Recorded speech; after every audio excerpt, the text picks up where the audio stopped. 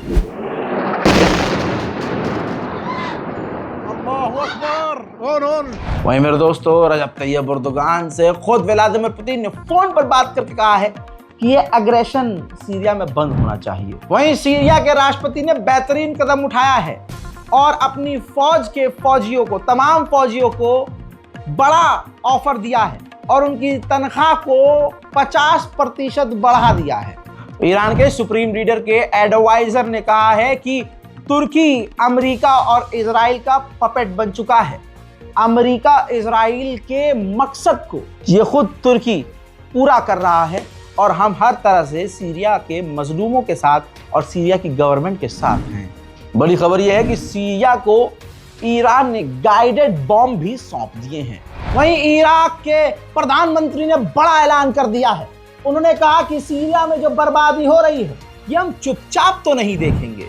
ये अब तक का सबसे खतरनाक अपडेट है और ऐसा अपडेट आपको कोई यूट्यूबर नहीं देगा। रीजन यही है क्योंकि इतनी मेहनत करने के बाद, इतने सोर्स तलाशने के बाद, इतने प्रोडक्शन में मेहनत करने के बाद, एडिटिंग करने के बाद, आपके सामने रखने के बाद, इतनी मेहनत करने के बाद पैसा ही नहीं मिलेगा। इसलिए ईमान को आगे रखते हुए आपकी हिदायत पर, आपकी रिक्वेस्ट और आदेश पर यह रिपोर्ट मैंने आपके सामने पेश की है।